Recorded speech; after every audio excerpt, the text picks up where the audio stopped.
Hello everyone, Assalamu alaikum. This is Tisha. Welcome to my page Tell Tisha's Claims. বন্ধুত্ব শব্দটা শুনলেই এক ধরনের উষ্ণতা ভেসে আসে মনে।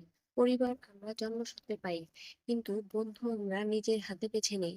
আমার জীবনের অনেক গল্প আছে, কিন্তু বন্ধুত্বের গল্পগুলো সবচেয়ে রঙিন, সবচেয়ে গভীর। আজ আমি আপনাদের শোনাবো আমার জীবনের কিছু মুহূর্ত, যেখানে বন্ধুত্ব আমাকে শিখিয়েছে জীবনের আসল মূল্য। শৈশবে আমার প্রথম বন্ধুর নাম ছিল রাফি। আমরা একই পাড়ায় বড় হয়েছি, একই স্কুলে পড়েছি। খেলাধুলা, স্কুল পালানো, বৃষ্টির দিনে কাদা মেখে ছোটাছুটি একসাথে করেছি। একদিন মনে আছে, স্কুলে আমার খাতা হারিয়ে গেল। আমি খুব ভয় পেয়েছিলাম, কারণ সেই খাতাতেই ছিল পরীক্ষার সব প্রস্তুতি। সবাই হাসাহাসি করছিল, কিন্তু রাফি আমার পাশে দাঁড়ালো। সে নিজের খাতা আমাকে দিল। তুই এটা নিয়ে পড়, আমি তোকে সব বুঝিয়ে দিব।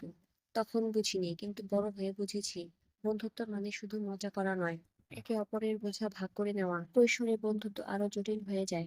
তখন অহংকার থাকে, প্রতিযোগিতা থাকে। আমার জীবনে এমন একটা সময় এসেছিল, যখন আমি পড়াশোনায় পিছিয়ে পড়ছিলাম, আত্মবিশ্বাস হারিয়ে ফেলেছিলাম। তখন আমার আরেক বন্ধু তানভীর প্রতিদিন আমার পাশে বসে পড়াতো।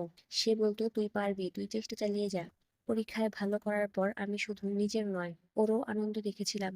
তখন বুঝলাম, সত্যিকারের বন্ধু সেই, যে তোমার সাফল্যে নিজের মতো খুশি হয়। বিশ্ববিদ্যালয় জীবনে বন্ধুত্বের ভিন্ন রং নেয়। স্বাধীনতা আসে, নতুন পরিবেশ আসে, আর আসে জীবনের নানা চ্যালেঞ্জ। আমি হোস্টেলে থাকতাম, পরিবার দূরে। অসুস্থ হলে পাশে কেউ থাকতো না। মনে আছে, একবার প্রচন্ড জ্বরে পড়েছিলাম। রাতে হঠাৎ দরজায় টোকা। দেখি আমার রুমমেট শান্তনু হাতে ওষুধ আর স্যুপ নিয়ে দাঁড়িয়ে। তখন মনে হয়েছিল, পরিবার থেকে দূরে থেকেও আমি একা নই। আমাদের দল ছিল 5 জনের। আমরা একসাথে পড়তাম, ঘুরতাম, স্বপ্ন দেখতাম। কারো টাকার সমস্যা হলে সবাই মিলে সমাধান করতাম। কেউ দুঃখে থাকলে বাকিরা রাত জেগে গল্প করতাম। এই বন্ধুত্ব আমাকে শিখিয়েছে, জীবন শুধু নিজের জন্য নয়, একে অপরের জন্য। তবে সব বন্ধু একরকম থাকে না। সময়ের সাথে অনেক সম্পর্ক বদলে যায়। আমার জীবনে এক সময় এমন একজন ছিল, যাকে আমি খুব আপন ভেবেছিলাম।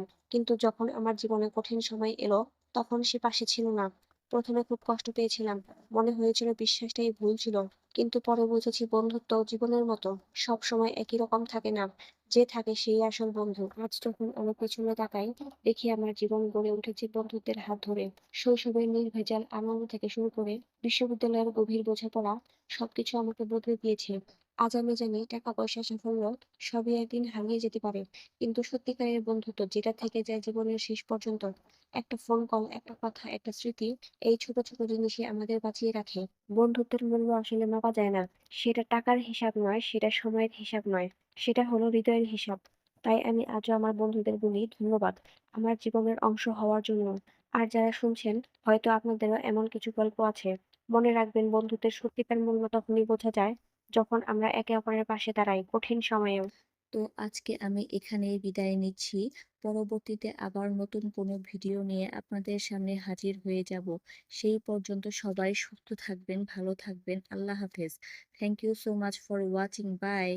সবাই লাইক, কমেন্ট অ্যান্ড শেয়ার করতে কিন্তু ভুলবেন না একেবারেই।